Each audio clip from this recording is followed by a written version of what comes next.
big budgets, big expectations, Yeah. big deadlines. One of the creators of Haute Conversations. Welcome to your show. When you have a dream or a goal, don't hesitate to do it and pursue it. We started 2 companies, Unik Productions and Unik Models. Welcome to Haute Conversations, where the worlds of entrepreneurship, introspection, and culture converge. Created and produced by the innovative Yaga and Patrick at Unik Productions, this season promises to delve deeper into the stories of visionaries and trailblazers. Hosted by Paulina Miel, guiding us through engaging dialogues that spark inspiration and foster creativity, this season is filled with thought-provoking conversations and insights that challenge the norm and celebrate the art of innovation. We have over 100 talents in our roster. So I love working for big brands. It does give you an extra push to go even harder. It's a matter of having a good work ethic. What is the ultimate goal? The dream would be to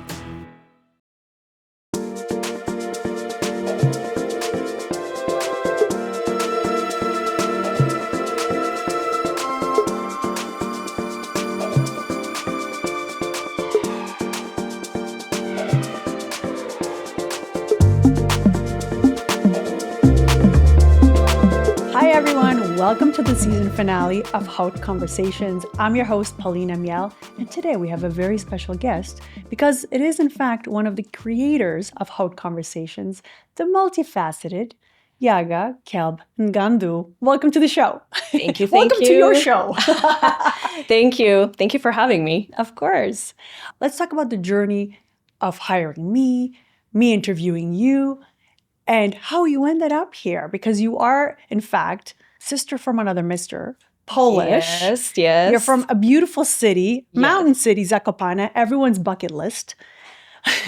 So take me back to Poland. I was born in Zakopane, which is, to those of you who don't know, it's kind of like a beautiful winter resort in Poland. Mm-hmm. If I was to compare it to anything in Canada, I would say it's the Banff of Poland. Mm-hmm. A lot of people go there for skiing, for hiking and whatnot. So like no other Christmas market has what Zakopane has. 100%, 100%. Yes, if I was to advertise my city, Yeah. go there for Christmas. Yes. 100%. This is the best time in the year to go there. So as everybody who comes from resorts like that, I'm a skier, natural. If you don't do any winter sports, you don't exist over there. Yeah. So I grew up skiing. I grew up doing a lot of sports, winter sports in particular. That's where I come from. And that's where I started. And when high school years came about, an opportunity presented itself, and I moved to Chicago for high school. As any Polish person would do. As any Polish person would do, especially from Zakopane. Yeah, because that is a huge population in Chicago. So it was a pit stop for you. Exactly. It was my secondary Polish pit stop. I went and finished high school there. I graduated with honors, and I got a presidential award for outstanding academic achievement. Of course you did. I was a pretty good student. I will not lie. I had a good GPA. I really wanted to focus on my studies at a time. And so I really, really, really wanted to achieve certain goals in my life and in my career. I was very focused on what I wanted to do. After graduating from high school, there comes this decision, okay, what do I do with my life now? Mm-hmm. Do I go to college? Where do I go to college? I wasn't 100% sure what to do, but I was always very artistic. Back in the day, going back to Zakopane again, my dad was an architect and my mom had a really beautiful flair for interior design. So I think I got a little bit from both of my parents. Mm-hmm. And the I was creative side. Yes. And I was always stealing my dad's watercolors and pencils and all the things that he had in his office. He was always working from home. He had his home office. Mm-hmm. So he had all the tools and all the things that allowed me to be creative. Yeah. A little less noisy than my addiction, which was stealing pots and pans to play the drums. So yours was a little more subtle. That is true. That is true. However, my dad wasn't always very happy about that because I was sneaking into his office and just taking it without asking. Mm-hmm. However, he did see my work and he really appreciated it every time I handed it over to him. He's like, look, Dad, I painted something. So my dad was also not only an architect, but he also painted a watercolor in his free time, and he was selling his paintings. So he actually taught me sort of the techniques on how to watercolor and whatnot. So since I remember, I was always very artistic. So I was doing a lot of sports, and then I was always very artistic. So it's an interesting mix. I know those two things may not go together. People may not know that they go together, but for me, it was something that kind of I grew up in, and it was like a natural thing to do. So, of course, when I graduated high school, I was thinking of art school. Like the first thought that came to my mind was art school. But my parents, as all the parents, Polish community, Yes. how it is, they were like, oh, That's lovely. that's lovely, Just not good enough. but you're going to be a starving artist. Exactly. Educationally, I was always interested in medicine and in well-being and helping people get better. So I figured the next logical choice would be medicine. But medicine is a different ballgame, right, than of art. course. Completely different ballgame. So I had a choice of staying in the States and going to college or university there, or going back to Poland, taking a year break, because in Poland, for those of you who don't know, we don't pay for university. University is free, but you have to pass the entrance exams. And in there's order some to... incredible medical schools as well in Poland. That is true. A lot of people from all over the world go to study there. Exactly. Yeah. And so I spoke to my mom, and my mom even ended up sending me a bunch of books to study already while I was still in the States to prepare for these exams. Yeah. So what happened was I did some research along with my parents. We discussed, all the options, and we figured that staying in the States was not an option. It was just too expensive to go to medical school there. So I ended up going back home, and then faced with the decision, okay, do I really want to go to that medical school, take a year of break, really study hard and try for those entrance exams, which by the way are super, super hard. Yeah.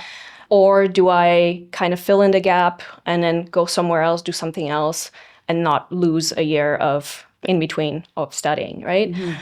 So what I ended up doing, actually, is I decided not to take that break. And I ended up going to a college that gave me a really nice, interesting education. It has nothing to do with what I was interested in, but it was nonetheless a very interesting area of study, if that makes any sense whatsoever. Yeah, of course. So I ended up studying international law, political science, and diplomacy. That's it? That's it. Only 3 things. From watercolor painting to, Yep. a little more advanced. A little more advanced. So 3 years for bachelor degree that I did, and then another 2 years for master's degree in the same sort of area of study. And then again, 5 years later, you're faced with adulting, right? Yeah. So you're like, okay, what do I do now? What career do I do after these studies? So my only options were to either become some sort of government official, which also is not easy to find a job in that sort of realm. Right. Or But very convenient if you can. very convenient if you can, yes. Or work for embassy or consulate of Poland somewhere globally around the world. Mm-hmm. That wasn't necessarily something that I wanted to pursue. Those were my options, but deep inside of me, I felt like this was not for me. Mm-hmm. Because you have that creative side. Exactly. To you, I right? always had that fire in me that I didn't necessarily want to become this boring person, if that makes sense. Because I felt like if I was going to work for government, or if I was going to become one of the officials, I would just lose that creativity. I would lose part of my soul, if that makes sense. Yeah, of course. You would be definitely more diplomatic. And this would probably not be a very easy conversation between 2 girlfriends. Exactly. Yeah. So what I ended up doing, again, I switched gears. At the time, it was just perfect timing. It was just like heaven sent. I forgot to mention, actually, years earlier, my dad traveled to Canada with the intention to bring the rest of our family to Canada. Mm-hmm. And while he was there, he always sent me really cool toys, really cool things from there. So in my head as a kid, I had this picture of Canada that it's so awesome and so cool, and I always wanted to go there. Yeah. So did a full circle, and after my university, an opportunity presented itself, and I ended up going to Canada. It's so funny how things happen, right? I know. Like out of the blue. It's like it was meant to be. Yeah. Yeah. Long story short, while I landed here, I was, one of the immigrants. The Polish community, as you know, in Toronto is just as big as in Chicago. Yeah. So there was definitely that support from... Welcomed you with open arms. Exactly. Moving to another country by yourself is not easy without your parents, without your family. But then at the same time, it was something that I always wanted to do. Mm-hmm. And so now that I was an adult, now that I was making my own decisions, I decided to go back to school yet again and actually study art, graphic design for print and web. Yes. And again, graduated with honors because I really, really wanted to pursue you're very this. smart. And I was, well, thank you. It was something that I always wanted to do. This was my dream. After graduating, I started working as a graphic designer. I was freelancing. I was working on the agency side as well as on the client side. I had the opportunity to work on so many different brands. So was this the time that you worked with like Royal Bank? Yes. Harley Davidson? Correct, yeah. Was there Nike in there as well? Yes. Yes. Yes, there was a lot of brands that I had the opportunity to touch. It just so happened that I worked a lot in automotive industry. So Harley Davidson was one of the brands that I worked on. Yeah. As well as Jeep, Chrysler, Dodge, Hyundai, the Canadian division specifically. And then there was another brand, Canadian brand specifically, which some people may not be familiar with, but Canadian Tire, Royal Bank of Canada. There's a bunch of others as well. OLG, Ontario Lottery Gaming Corporation. So there was a lot of interesting projects along the way. I predominantly focused on digital design, so websites, apps, digital advertising, a little bit of print as well. One thing led to another, and I kind of climbed a corporate ladder at a time.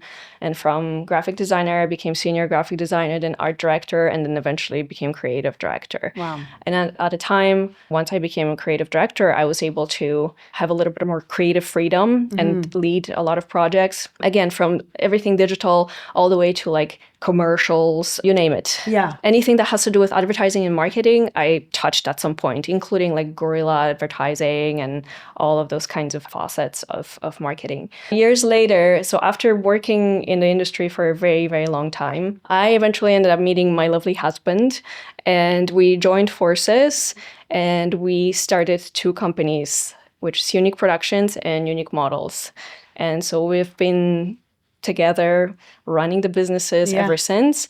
And one of our passion projects is this very podcast. Yes.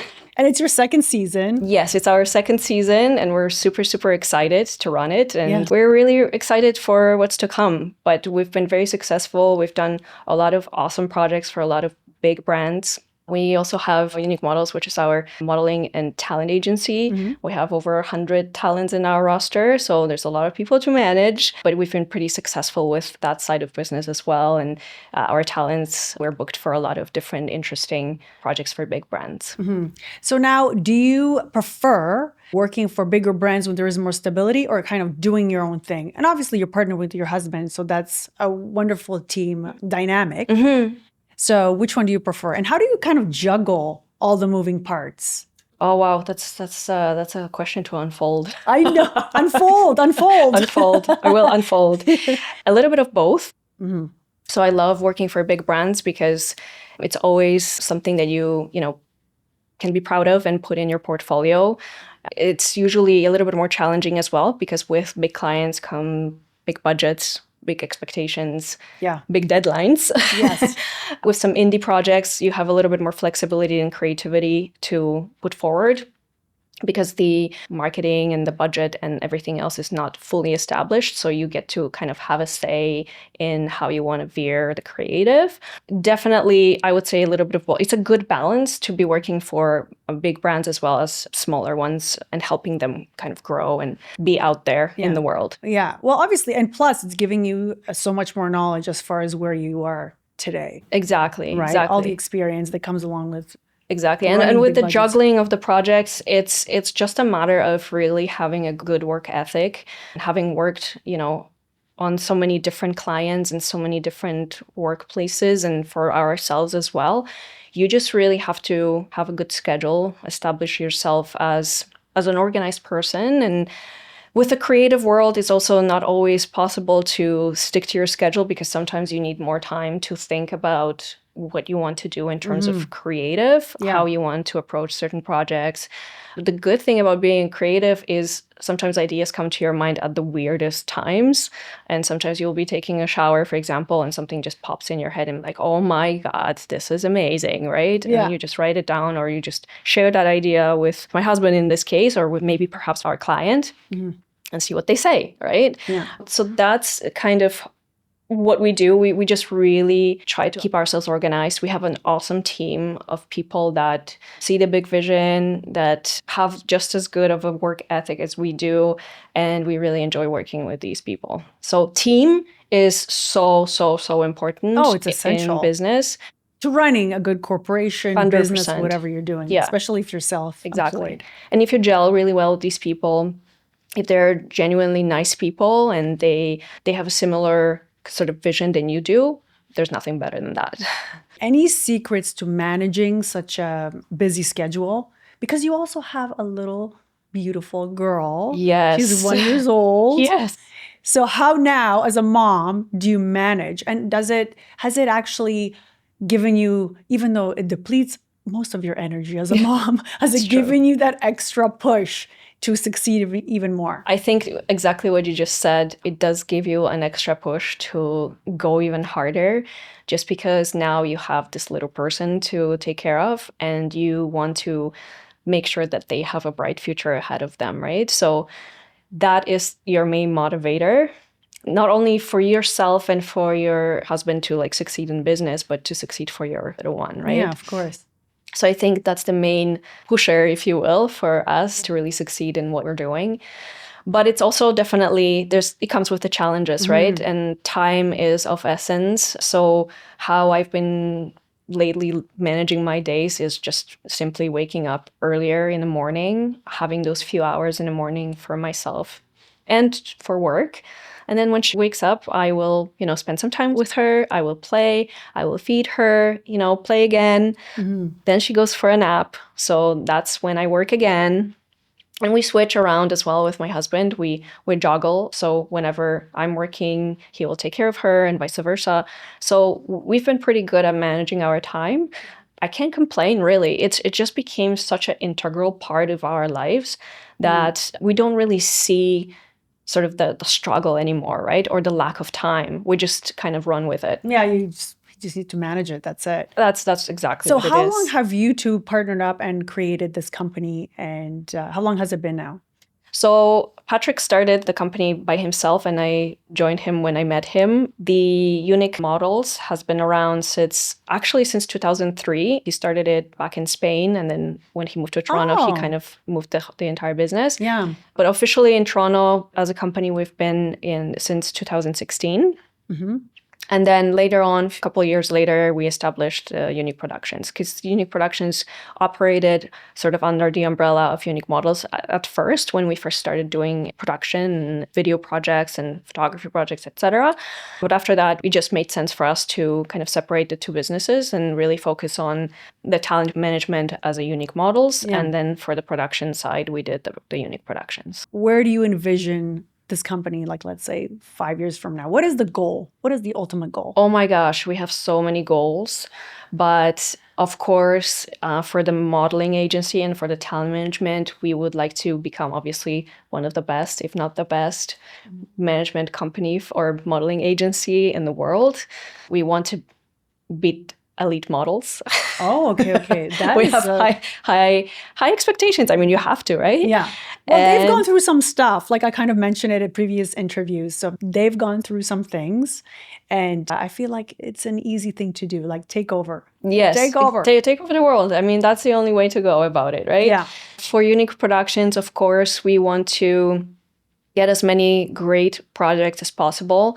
We would love to introduce some of our own productions, just like the show right here. Yeah. We want to put together perhaps some reality shows, perhaps shows in general. We would love to film a movie as well in Yeah, the I was future. just about to say that's something that should definitely be on Yes. your roster. And of course, the dream would be to have our production be seen by a lot of people on major networks, etc. So that's really what we're kind of striving for.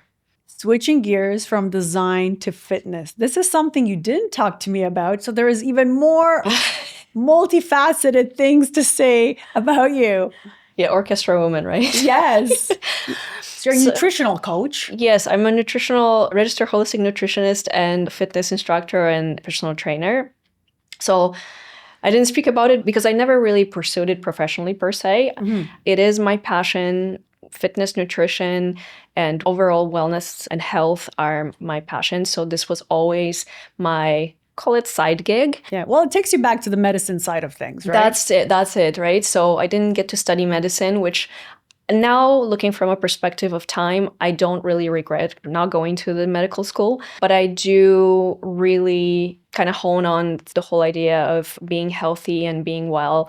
And at first it was a passion project, but then I started treating it a little bit more seriously. And I also went back to school for nutrition, and I did a lot of workshops and courses on personal training and fitness instruction. I did work during university years and a little bit later on after.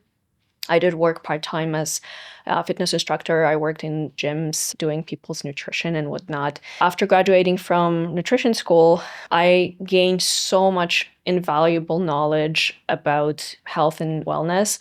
Even though I'm not pursuing it professionally, I'm implementing that knowledge every day in my everyday life, doing grocery shopping, Yeah, cooking, sure. and just leading a healthy life in general. Which is, I feel like, so important nowadays. It Everything's is. so full of chemicals. Yes. And, we are very much different from what Europeans eat and what North America consumes. 100%. Yes. So yes. to have that knowledge, it's a good thing you went back to school. All right, Yaga, it's time for a hot round of questions. Are you ready? Ooh, I It's am just ready. a way for our viewers and listeners to get to know you. Just a Okay. little bit more. Sounds good. Let's Okay. do it. Guilty pleasure. Has to be chocolate. Has Okay. to be chocolate. I love any and every form of chocolate, but I would say, I guess my favorite one would be dark chocolate. Well, it's a healthy one, nutritional Mhm. guru. Mhm. Okay. The one thing you look forward to at the end of a very long workday. A hot bath with Epsom salt and some lavender oil in it. Ooh, check. I'm And, coming and over. some bubbles. And some bubbles. Nice. What do you do to recharge? One of the things that I do to recharge is workout. Mhm. I find it just clears my mind. Nothing else matters when I'm working out, whether it's in a gym or in a group class. It's just me focusing on the movement and really not thinking about anything else. And then another thing is meditation. I was introduced to meditation a few years back. I didn't really appreciate it back in the days when I was Yeah. much younger. Yeah, you definitely have to be open to it. But now, yes. I haven't gotten there yet. You have to have an open mind, and you have to start somewhere. Meditation is something that you work on, just like building your muscle. It starts and it feels awkward in the beginning. You're just like, what the hell am I doing? Yeah. And why is my mind racing 100,000 miles an hour? Because it does, and it tends to wander to many different places. But once you kind of train your mind, you will be able to really only focus on your breath and on your well-being as a whole, rather than wandering somewhere and thinking about, what am I gonna eat for lunch tomorrow? Yeah. What does this client want from me? Mhm. And all of those kinds of things. It Yeah. just goes away. Well, it helps you focus. 100% focus, and really, like if you do it first thing in the morning, for example, it sets your day. Or you could also do it at the end of the day to relax your mind and prepare yourself for sleep. Whatever works for you, any one of those times in a day is great to either start your day or end your day. Favorite word? Love. Oh. That is my favorite. What about I think if we have more of it in the world, I think the world would be a better place. Oh, yeah, 100%. That's one of my favorite words as well. So kudos to you. Yeah. What about a cringe-worthy word? Oh my gosh, so this is a weird one. For some strange reason, I always cringe when somebody says schedule instead of schedule. Well, this is one, I hate this word.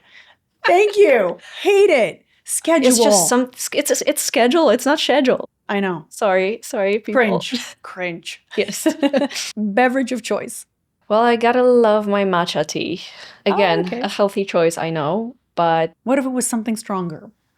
I don't really drink alcohol. Maybe I would say I used to love coffee. If that is something, it is a little bit stronger than tea, the green tea. Yeah. Is it? I think it. Yeah, it is. Caffeine is higher, obviously, in coffee, but It's your go-to for sure. matcha is In the different. past, matcha now. Matcha latte is now replaced coffee in my life. Basically, I used to drink buckets of coffee back in the day. Well, at least you're being healthier. True. Favorite person and why? I have a few favorite people, but definitely my husband and my daughter would be my favorite people. Of course they are. And you better say that. No, it's truly in crime. It's truly like my core people. That's really what it is. That's your family. Yeah. My little family. Biggest fear and what you have done to overcome it. I have a few of those, but I would say something that I've been struggling forever to overcome is the fear of heights.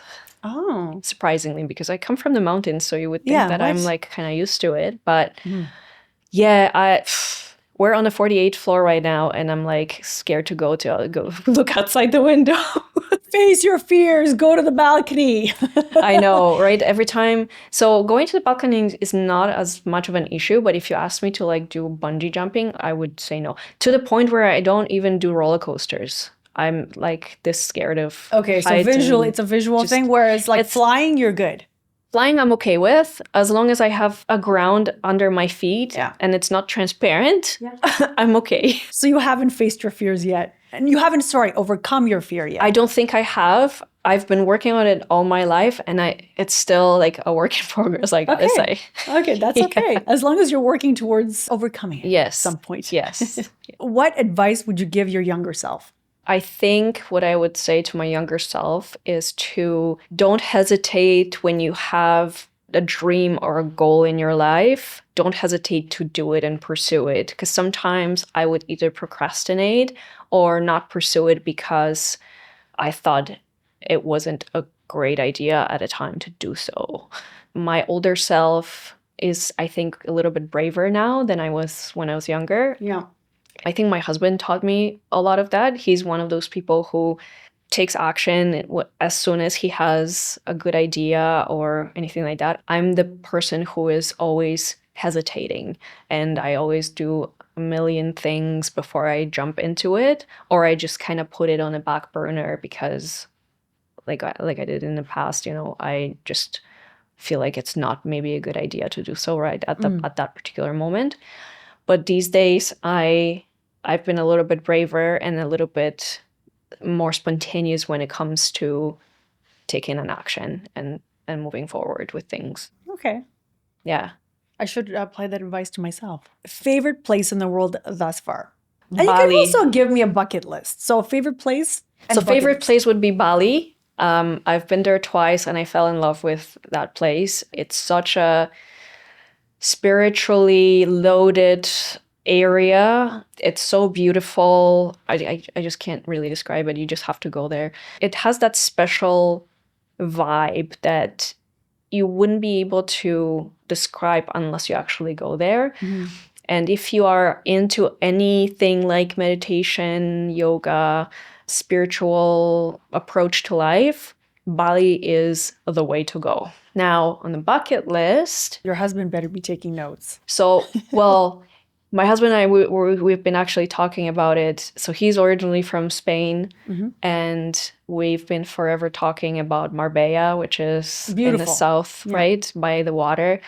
I've never been in that area of Spain, so that would definitely be on the bucket list for sure. I feel like there's just so many places. There's so many places. Because I'm a skier as well, I would love to one day go to Chile or to Argentina for skiing, because it's such a abstract place for me to even think about going skiing. Like it would be like a last place to think about going to ski because it's South America, but it's like, it's so awesome. Like I've seen the mountains there and I've seen the resorts and the opportunities that you can have as a skier. And it's like, it's awesome. Okay. Lastly, what have you let go in the past year? And what do you look forward to in the next year or now? Holding on to things that I don't need to hold on to and not being so hard on myself when I make certain decisions or when I do certain things. Yeah. Going back to that other questions that we had, really pursue the dream or really take an action on something that you feel like feels right at a time and not feeling kind of guilty about it in terms of, oh, why did I commit time to a project that perhaps maybe, may not bring revenue or whatever the case may be.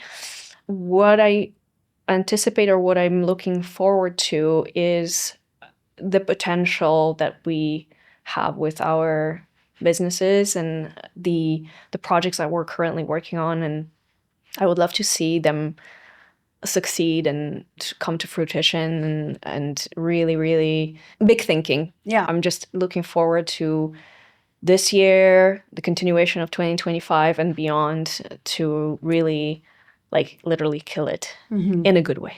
Yes, always. Yaga Kalbangandu, thank you so much for sharing all your wisdom and bringing me into your world, literally and figuratively. So thank you so much for doing this. Thank you for having me. To our viewers, please don't forget to like and subscribe. Subscribe. So we can reach other viewers who love these conversations just as much as you do. Remember, stay haute. Until next time, sending love and light to you all. Mwah!